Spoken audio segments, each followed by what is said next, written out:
Hello students, how are you? I'm Krishna Nayak, your chemistry teacher. In today's lecture, we are going to discuss about the competitive electron transfer reaction. Okay?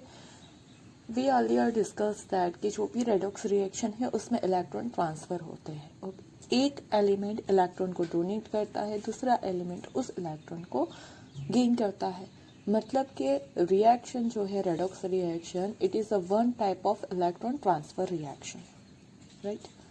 अब यहाँ पे जब दो element एक दूसरे के contact में आते हैं तो कौन सा इलेक्ट्रॉन डोनेट करेगा, कौन सा इलेक्ट्रॉन गेन करेगा, सही है, वो कौन से दो एलिमेंट एक दूसरे के कांटेक्ट में आ रहे हैं उसके ऊपर डिपेंड करता है. मतलब कि इलेक्ट्रॉन ट्रांसफर के लिए उनके बीच में कंपटीशन होगी कि कौन पहले इलेक्ट्रॉन लूज करेगा. ओके, तो उसी के बारे में हम आज इस लेक्चर में देखने वाले हैं. एक एग्जाम्पल के थ्रू हम उसे डिस्कस करते हैं. ओके, तो फर्स्ट हम लेते हैं एग्जाम्पल के suppose zinc rod is dipped in copper sulfate solution. Okay, हमें क्या करना है, एक जिंक रॉड लेना है और उसे कॉपर सल्फेट सॉल्यूशन में डिप करना है और उसे ऐसे ही रहने देना है और उसका धीरे धीरे हमें क्या चेंज आता है वो ऑब्जर्व करते जाना है. ओके, तो यहाँ पे आप देख सकते हो कि मैंने 3 बीकर लिए हैं. ओके, ये पहला बीकर है, उसमें क्या किया है, तो ये जो है आप देख सकते हो कि ये जो आपको दिख रहा है, यहाँ पे जो आपको दिख रहा है बीकर में, वो क्या है, तो कॉपर सल्फेट सॉल्यूशन है. ओके, CuSO4 सॉल्यूशन बीकर में मैंने फिलअप किया है. और ये जो है वो क्या है, जिंक रॉड है, जिंक का रॉड है. ओके, जिसे हमने कॉपर सल्फेट सॉल्यूशन में डिप किया हुआ है. नाउ यहाँ पे वी नो दैट कि जो कॉपर सल्फेट सॉल्यूशन है उसका कलर क्या होता है, तो ब्लू कलर का होता है. ओके, कौन से कलर का होता है, copper sulphate solution blue colour का. ये जो है वो पूरा का पूरा ब्लू इस कलर का सॉल्यूशन होगा. ओके, पूरा किस कलर का होगा, ब्लू कलर का सॉल्यूशन होगा. ना क्या करेंगे, हम उससे सॉल्यूशन में जिंक रॉड ऐड करके उसे रहने देंगे और उसे ऑब्जर्व करेंगे. तो आफ्टर सम टाइम हमें क्या देखने को मिलेगा, intensity of blue colour is reduced. जो ब्लू कलर है उसकी इंटेंसिटी क्या हो जाएगी, रिड्यूस हो जाएगी. आप देख सकते हो यहाँ पे डार्क ब्लू कलर जैसा, मतलब ब्लू नहीं लेकिन डार्क कलर मैंने शेड से बताया हुआ है. ओके, वो ब्लू कलर होगा तो धीरे धीरे उसका ब्लू कलर क्या हो जाएगा, कम होता जाएगा. मतलब उसकी इंटेंसिटी कम हो जाएगी, वो लाइट ब्लू कलर में कन्वर्ट हो जाएगा. ओके, ये पहले डार्क था, अब ये क्या हो गया, लाइट ब्लू कलर. ओके, ये हमारा सपोज कि क्या है, इनिशियल स्टेज. ओके, ये हमारा क्या है, तो इनिशियल स्टेज, जिसके अंदर जो कॉपर सल्फेट सॉल्यूशन है वो इंटेंस ब्लू कलर का था. फिर उसकी धीरे धीरे इंटेंसिटी कम होती गई और ये हमारा मिल गया हमारा इंटरमीडिएट स्टेट, एक बीच वाला स्टेट, जब उसकी जो इंटेंसिटी है ब्लू कलर की वो क्या हो जाती है, कम हो जाती है. ओके, और फिर हम फाइनल स्टेज पे आएंगे. फाइनल स्टेज में आप देखोगे तो ये जो सॉल्यूशन है वो सॉल्यूशन कैसा हो जाएगा, तो वो सॉल्यूशन हो जाएगा हमारा कलरलेस सॉल्यूशन फॉर्म हो जाएगा. अब अगर यहाँ पे ब्लू कलर होता, इट मीन्स के वो तो किसका होता, कॉपर सल्फेट का. Cu+2 जो आयन है वो ब्लू कलर का होता है, उसी वजह से कॉपर सल्फेट का जो कलर है वो क्या होता है, ब्लू। लेकिन लास्ट वाला सॉल्यूशन कलरलेस है, मतलब कि उसके अंदर अब कॉपर प्रेजेंट नहीं है, कॉपर Cu+2 के फॉर्म में प्रेजेंट नहीं है। तो ये जो सॉल्यूशन हमें दिख रहा है वो सॉल्यूशन किसका हो जाएगा, वो सॉल्यूशन हो जाएगा ZnSO4 सॉल्यूशन हो जाएगा, वो सॉल्यूशन किसका हो जाएगा, ZnSO4। और साथ ही में ये जो रॉड है, ओके, जिंक का कलर क्या होता है, मेटालिक कलर है।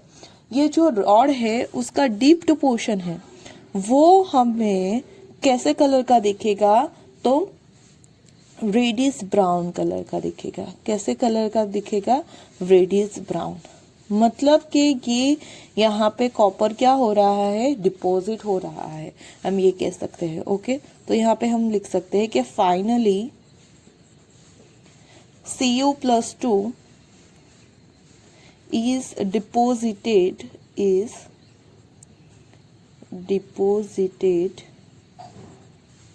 as copper. ओके, वो एज अ कॉपर डिपॉजिट हो जाएगा रॉड के ऊपर, तभी वो रेडियस ब्राउन का इतना जो रॉड का पोर्शन है वो हो जाएगा।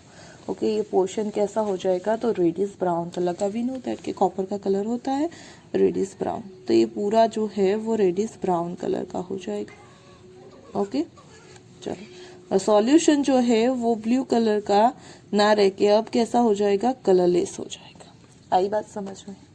मतलब अगर हम यहाँ पे देखें तो रिएक्शन में क्या हो रहा है, जब हमने कॉपर सल्फेट के सॉल्यूशन में जिंक को डिपॉजिट किया तो रिएक्शन कुछ इस तरह से होगी कि जो जिंक रॉड है, zinc rod starts dissolving in copper sulfate solution and reduce metallic copper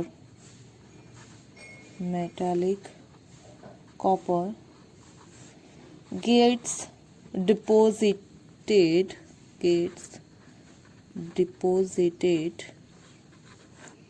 on it।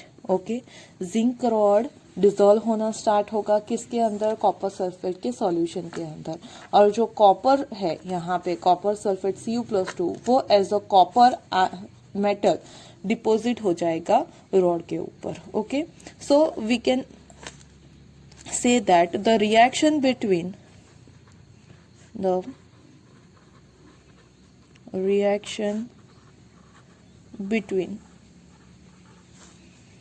metallic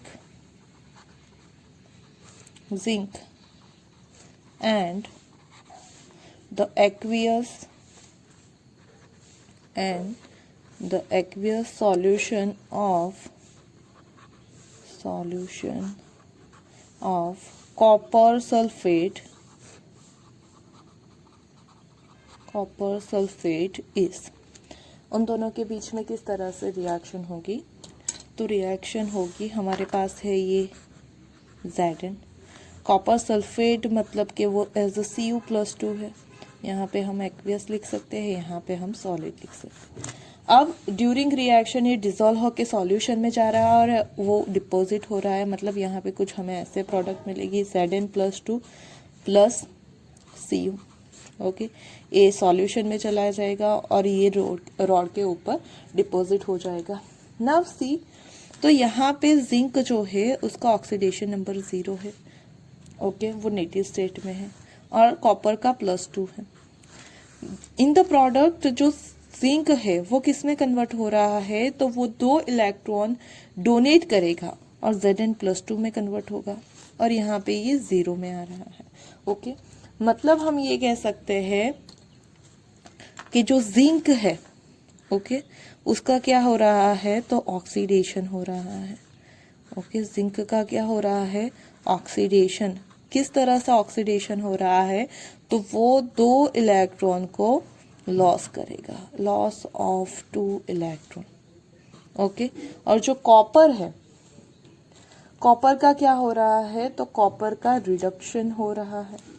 okay,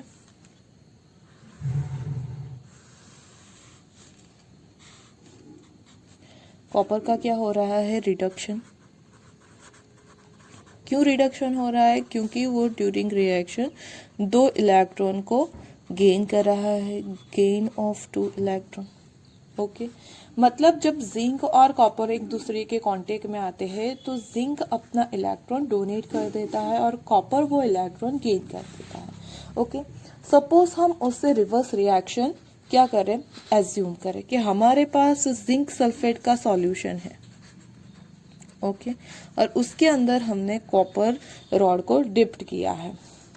फिर उससे आप ऑब्जर्व करोगे, then you will see that कि वहाँ पे कोई भी चेंज आएगा नहीं।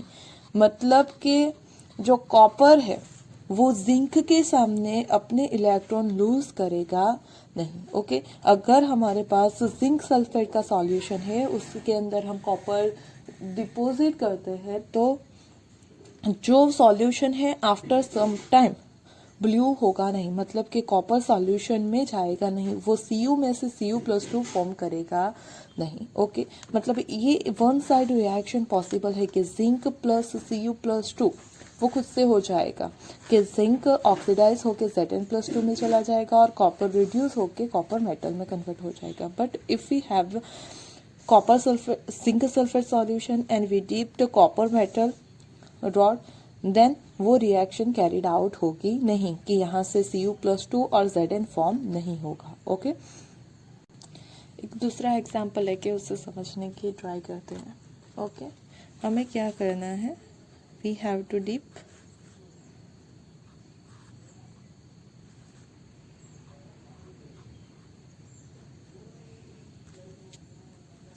dipped copper rod in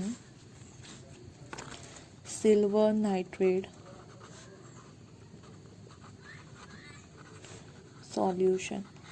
okay, हमने क्या किया है, तो कॉपर का रॉड है वो सिल्वर नाइट्रेट सॉल्यूशन में डिप्ट किया हुआ है। जो कॉपर सल्फेट सॉल्यूशन क्या है हमारा, तो AgNO3 है और वो कैसा होता है, तो colourless. Okay, AgNO3 silver nitrate का सॉल्यूशन हमने फिलअप किया है जो कि कलरलेस है। नाउ उसके अंदर हमने कॉपर रॉड डिप किया है। ऑब्वियस से कॉपर रॉड है तो वो कौन से कलर का होगा, रेडियस ब्राउन कलर का होगा। ओके, चलो ये हम लिख भी देते हैं यहाँ पे, रेडियस ब्राउन। ओके, और ये जो है हमारा वो क्या है, तो इनिशियल स्टेज।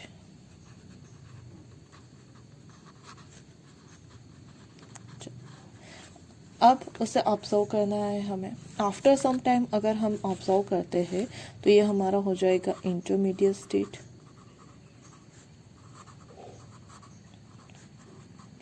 और ये हमारा है फाइनल स्टेज। ओके, चलो, तो क्या होगा, तो आफ्टर सम टाइम ये यहाँ पे आपको कलरलेस जैसा दिख रहा है, वहाँ से थोड़ा थोड़ा कलर हो रहा है। मतलब कि यहाँ पे अगर आप देखोगे तो क्या होगा, blue colour starts developing. Okay, क्या होगा, ब्लू कलर डेवलप होना स्टार्ट होगा। ओके, और आफ्टर और थोड़ा समय जाने दो और फिर आप देखोगे तो intensity of blue colour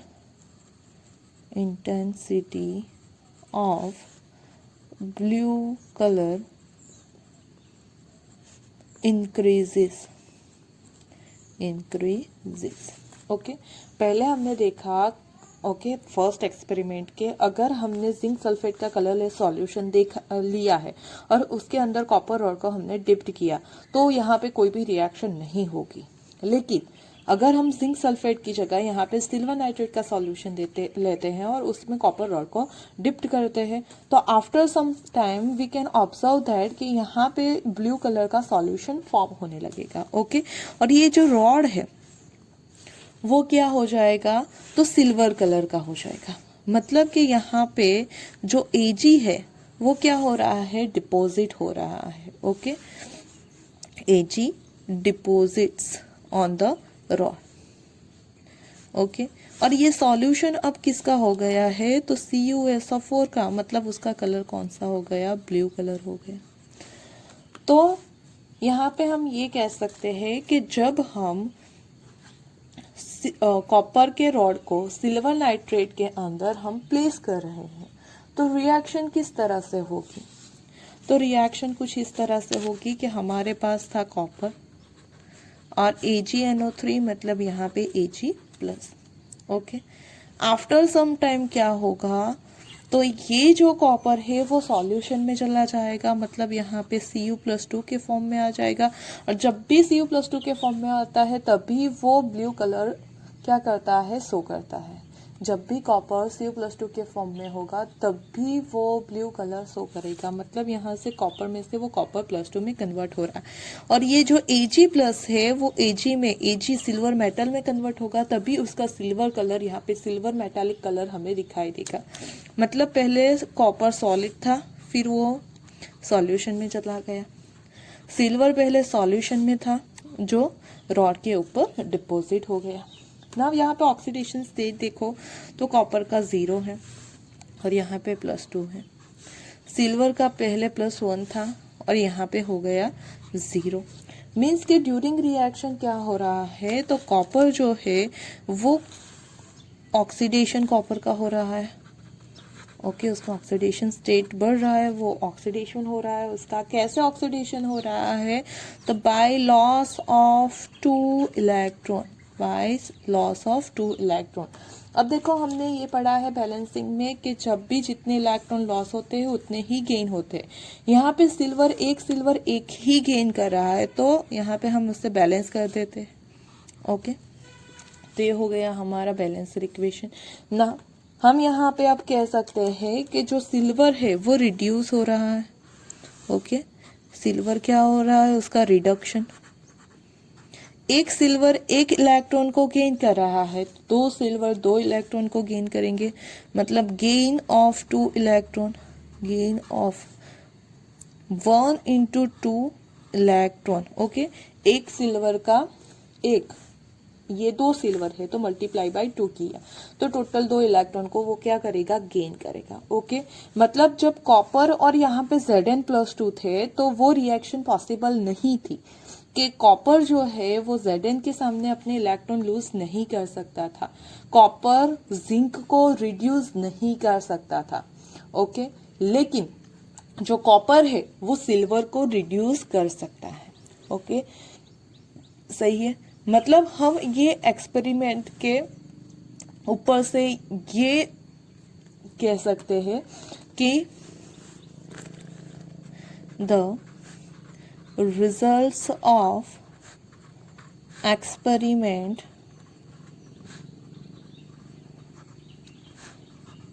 discussed above reaction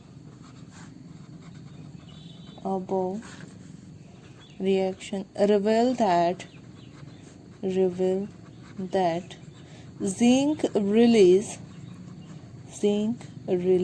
electrons to copper and copper release electrons to silver। सही है कि जो जिंक है वो कॉपर को इलेक्ट्रॉन डोनेट करेगा, कॉपर सिल्वर को डोनेट कर सकता है। ओके, तो हम ये बोल सकते हैं कि the tendency of the electron releasing tendency of these metals is in the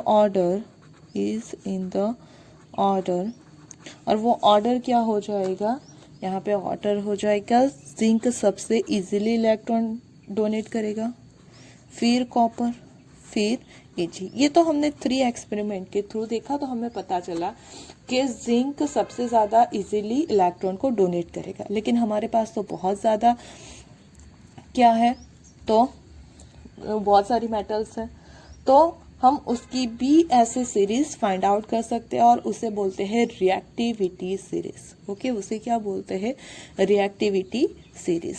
based upon these relative electron releasing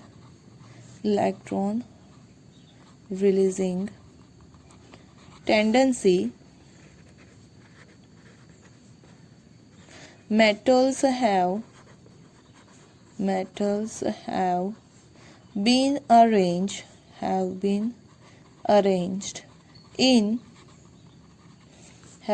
arranged in the form of a series as reactivity series of matter. Reactivity